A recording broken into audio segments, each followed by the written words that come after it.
Uses and properties of range. आज हम देखेंगे कि रेंज को हम कहाँ कहाँ अपनी डेली लाइफ में इस्तेमाल कर सकते हैं और उसकी फिर क्या खसूसियात हैं। ठीक है, तो सबसे पहले यूजेस के हवाले से हम बात करते हैं कि हम इसको कहाँ पे इस्तेमाल कर सकते हैं आम लाइफ में। जैसे टेम्परेचर की बात की जाती है, डेली टेम्परेचर। ठीक है, तो आप जानते हैं कि टेम्परेचर जो होता है वो मॉर्निंग टाइम में और होता है, उसकी वैल्यू कम होती है, फिर आस्ता आस्ता जो है वो इंक्रीज़ करता जाता है, पूरे दिन में उसकी वैल्यू बढ़ती रहती है और एक वक्त आता है कि मैक्सिमम वैल्यू तक पहुंचता है। तो मैं इसी तरह यहाँ पर एक वैल्यू लिख रहा हूँ टेम्परेचर के हवाले से कि मॉर्निंग में जो है टेम्परेचर वो 10 डिग्री सेल्सियस था। ठीक है, इसी तरह फिर ये वैल्यू 20 या चलें 12 डिग्री सेल्सियस आई, 20 डिग्री सेल्सियस नोट किया गया। ठीक है, और फिर हमने देखा कि जो मैक्सिमम इसमें टेम्परेचर रहा है पूरे दिन के हवाले से वो 40 डिग्री सेल्सियस तक रहा है। उसके बाद डिक्रीज़ होना शुरू हुआ है और यानी उसकी वैल्यू फिर इससे कम होती गई है। तो यहाँ पर इस डाटा के हवाले से हमारे पास अगर रेंज फाइंड आउट करनी हो तो हम बहुत आसानी के साथ फाइंड आउट कर सकते हैं।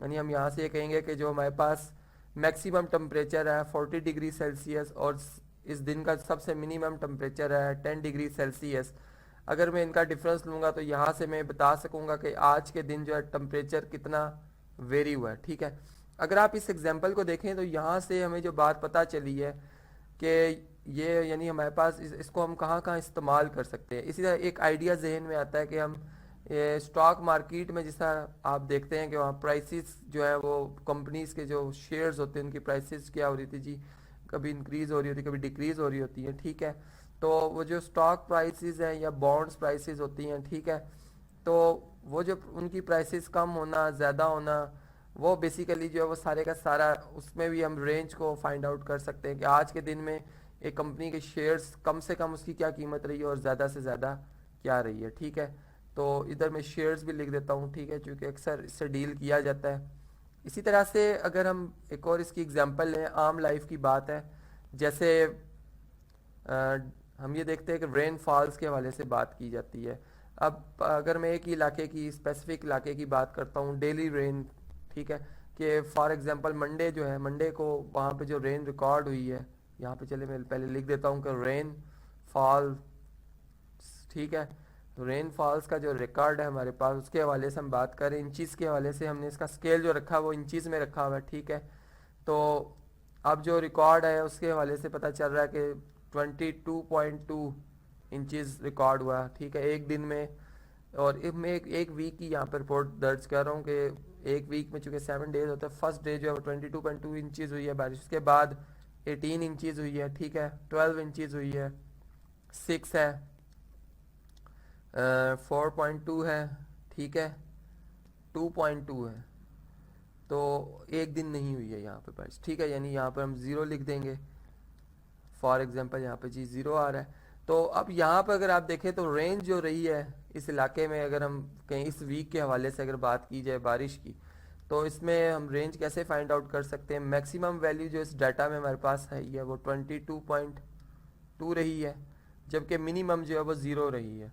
तो इनका अगर फ़र्क देखा जाए तो 22.2 का बनता है इंचज़ के हवाले से। तो यहाँ से आपने देखा कि हम ये बता सकते हैं कि इस इलाके में इस वीक में बारिश जो है वो ये रिकॉर्ड हुई है।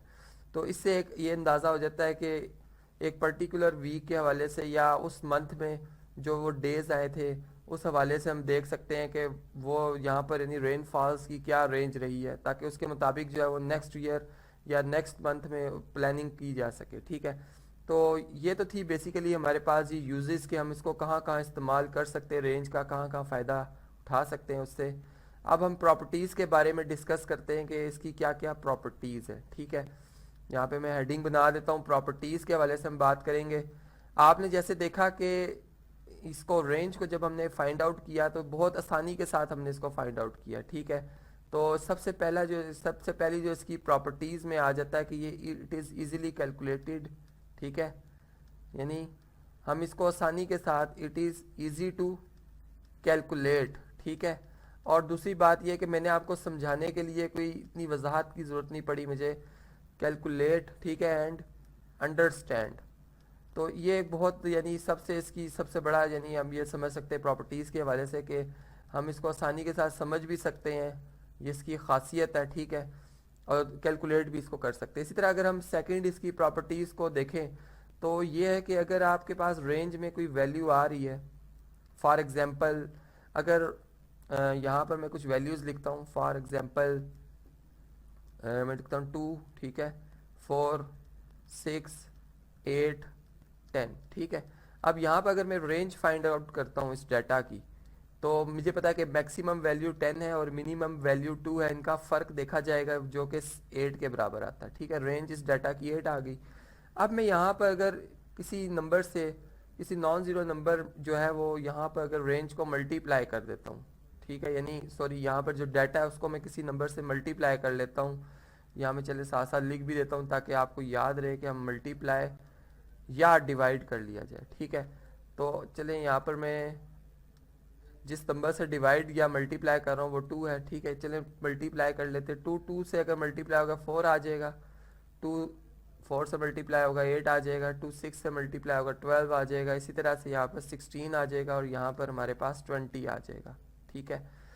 अब आप अगर रेंज अब फाइंड आउट करते हैं तो आप देख रहे हैं कि यहाँ से रेंज की जो वैल्यू आती है मैक्सिमम 20 है और मिनिमम 4 है, वो 16 आ जाती है, यानी अब रेंज चेंज हो गई है। तो यहाँ से ये भी इसकी एक प्रॉपर्टी है कि अगर हम किसी नंबर से रेंज की डाटा को, यानी डाटा को अगर हम पहले मल्टीप्लाई कर दें और फिर रेंज फाइंड आउट करेंगे तो वो रेंज जो है उसका आंसर तब्दील हो जाएगा।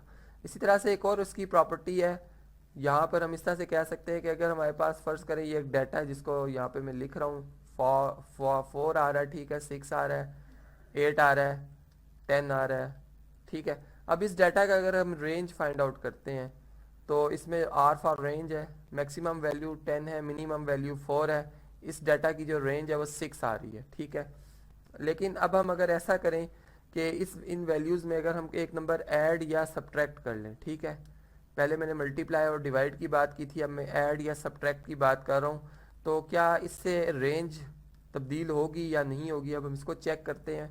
मैं इसमें 2 ही जो है वो ऐड कर रहा हूँ, ठीक है, सब्ट्रैक्ट भी सेम वही बात है, तो ऐड कर लेते हैं। यहाँ पर 4 में अगर 2 ऐड किया जाए तो 6 आ जाएगा, 8 में 2 ऐड करेंगे, सॉरी 6 में 2 ऐड करेंगे 8 आ जाएगा, 8 में 2 ऐड करेंगे 10, यहाँ पे 12 आ जाएगा।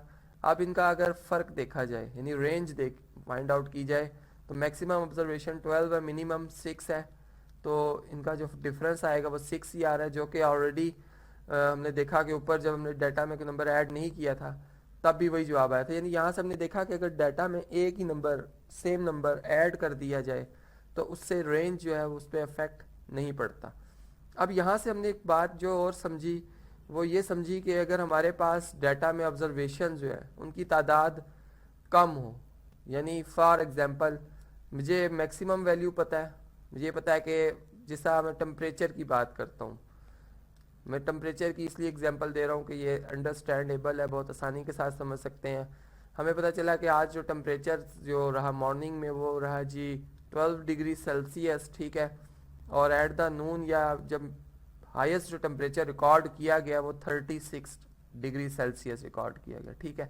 अब दो वैल्यूज़ पता है, इसकी बेस के ऊपर भी मैं रेंज है वो फाइंड आउट कर सकता हूँ, यानी मैं आसानी से बता सकता हूँ कि यहाँ पर अगर आप इन दोनों वैल्यूज़ का फ़र्क देख लें तो ये हमें बता देगा कि आज पूरे दिन में टेम्परेचर में कितनी वेरिएशन आई है, ठीक है। तो ये 24 डिग्री सेल्सियस रहा है। तो यहाँ से हमें एक और बात पता चली है कि अगर आपके पास जो है डाटा की दो वैल्यूज़ हैं जो एक्सट्रीम वैल्यूज़ हैं, अगर वो पता होंगी तो आप इसके साथ आसानी के साथ जो है वो रेंज फाइंड आउट कर सकते हैं। तो इसमें हम ये लिख सकते हैं कि ओनली एक्सट्रीम वैल्यूज़ आप जानते हैं कि डाटा की वो वैल्यूज़ होती हैं जो कि नहायत ही बड़ी और नहायत ही छोटी वैल्यू को कहा जाता है। तो only extreme values can find the range, ठीक है। तो इसमें तो ये बात होगी कि डाटा की जो मिसिंग डाटा है वो भी अगर हमारे पास कोई इन्फॉर्मेशन नहीं है तब भी हम जो है वो रेंज फाइंड आउट कर सकते हैं। तो आज के इस टॉपिक में हमने समझा कि रेंज की क्या प्रॉपर्टीज़ हैं और क्या उसके यूजेस हैं, कहाँ कहाँ हम इसको इस्तेमाल कर सकते हैं और आम लाइफ में इससे हम क्या एडवांटेजेस हासिल कर सकते हैं।